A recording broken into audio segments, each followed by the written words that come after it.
I couldn't just wander the street. I needed a safe place, at least for the night. Then I remembered her, Ugochi. Ugochi had been my best friend since childhood. We had grown apart in the last year, but she was the only one I could trust. If anyone could help me, it was her.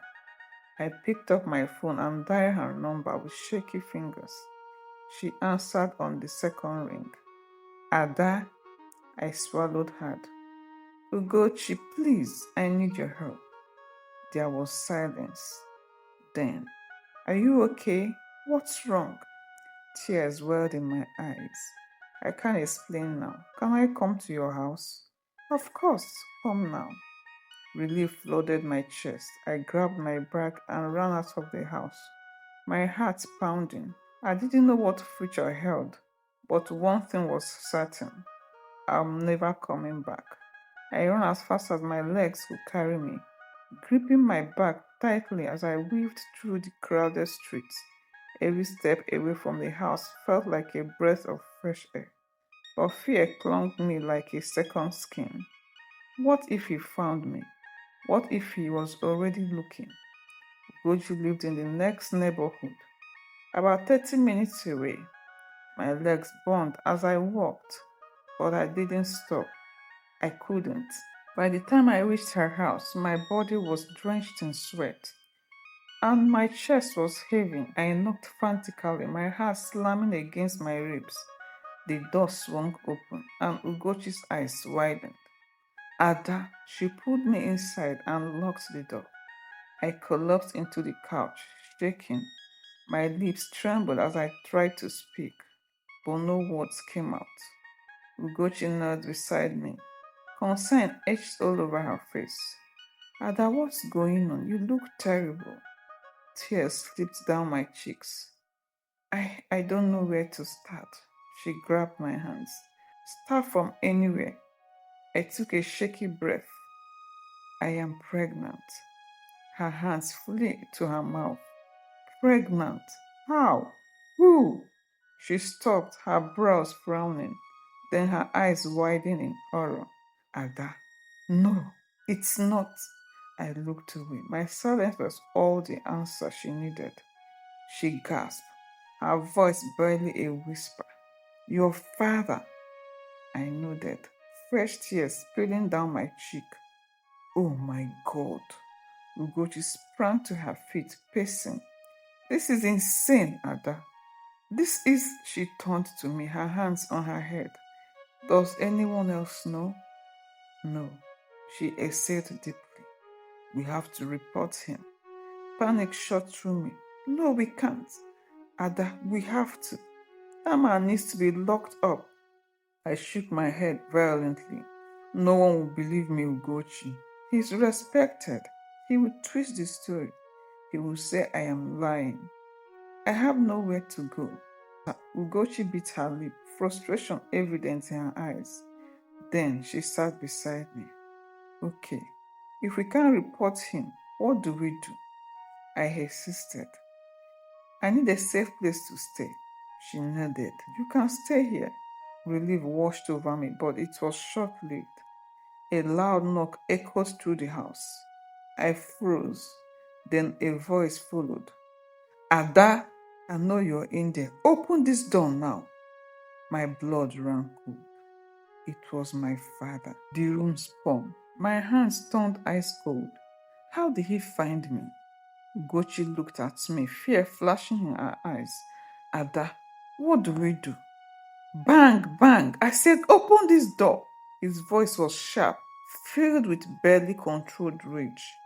Ugochi grabbed my hand and pulled me towards the kitchen. Come with me. We slipped out of the back door just as the front door burst open.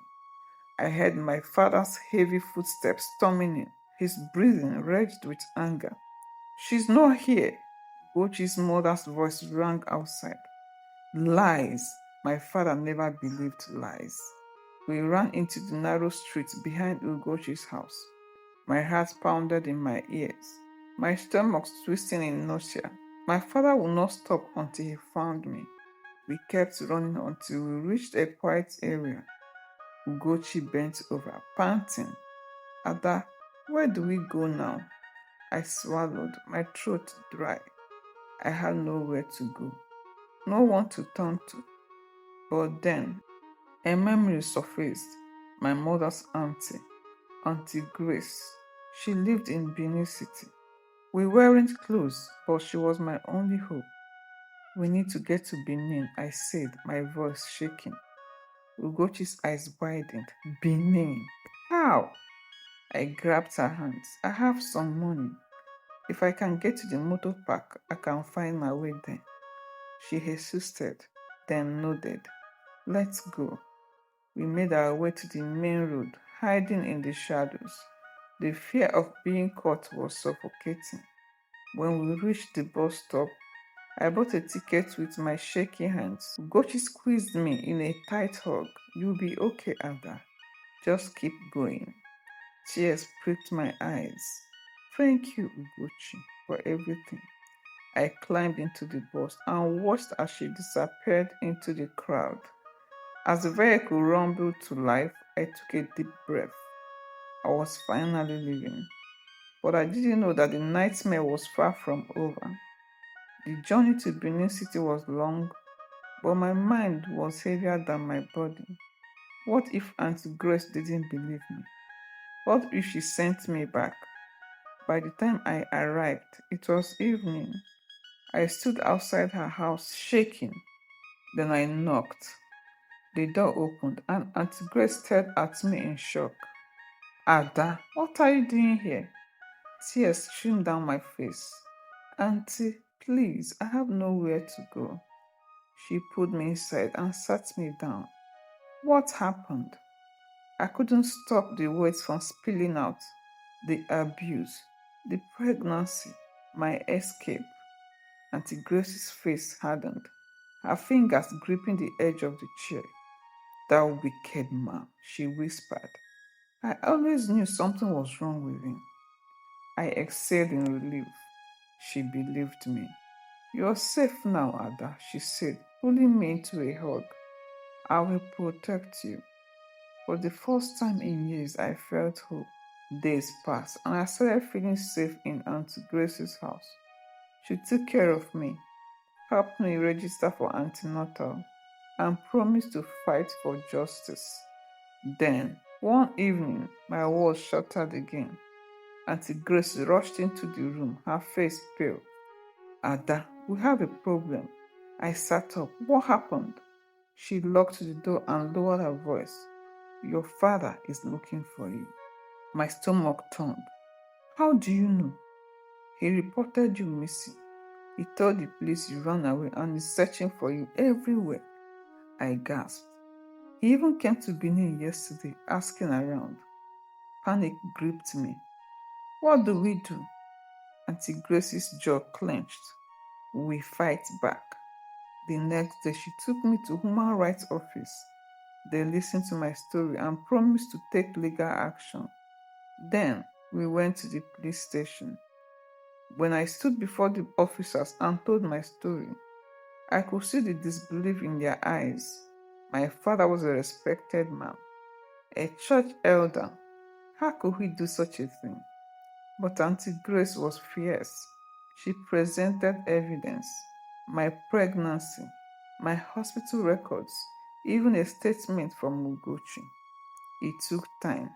It took tears. But finally, the police agreed to investigate.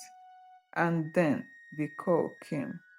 They had arrested my father. I sat in the courtroom, my hands shaking. My father sat across from me, his face cold and unreadable. He denied everything, of course, claimed I was lying, claimed I had been with another man and was trying to destroy his reputation. But the evidence was strong. And when the judge spoke the final verdict, I felt my heart lift. Guilty. He was sentenced to 25 years in prison.